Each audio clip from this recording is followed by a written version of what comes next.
And today is May the 3rd. The ream is still resting. I cleaned it up 2 weekends ago, but I haven't started it up yet because it just hasn't been warm enough. It's mostly been cloudy and rainy. The house got a little warm one day, so I put in a recent estate sale find here. This little AEZ05LPQ1 window AC. Keep it in the kitchen window. Does a really good job. It's got remote control.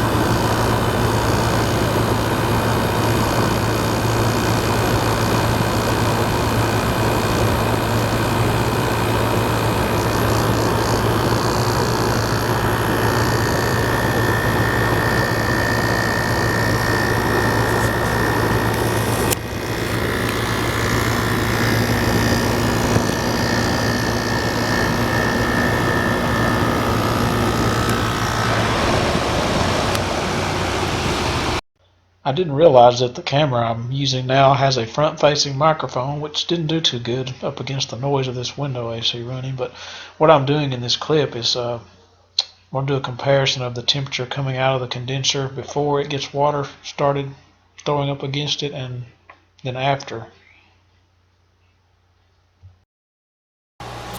Here's the inside of the little GE modern window AC. Like I said, I got this for really nothing in an estate seller. I never would have brought it home, but it really works good. It was hardly used at all, so I thought, hey, it'll be a good spare. If somebody needs to borrow one in the family, hey, I got an extra for you. This has been running about 10 minutes now, taking in about 73.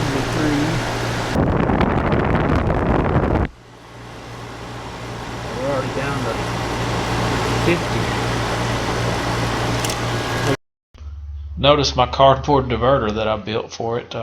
These units are really bad about recirculating the conditioned air, so it just seems to work a whole lot better when it's got a separating baffle in there.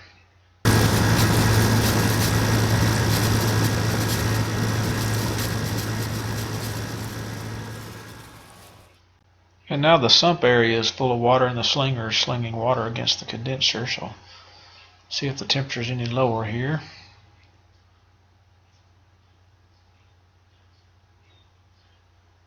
Should be a little bit, because it sure feels a lot cooler air coming out of it than it did earlier. Sure is about 88 now instead of 101, so that's really good. So the water throwing up against the condenser, I'm sure, makes it more efficient, but it's going to rot out those coils a lot faster, which is a bad thing.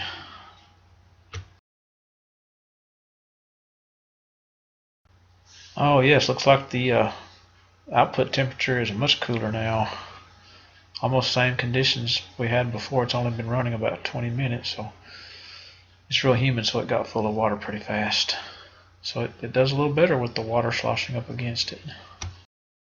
Another thing that's kept me from turning on the ream this year is I got to change this media filter, which is really not a big deal. I've just been procrastinating, as you know what I mean.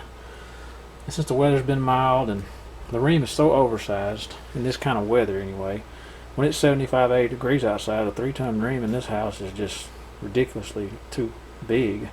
It wouldn't run long enough to do anything, and I'd still be running dehumidifiers. And since I have these window units that I needed to try out and test, I decided to just do that this year. But I'll be turning the ream on here as soon as it gets a little bit warmer.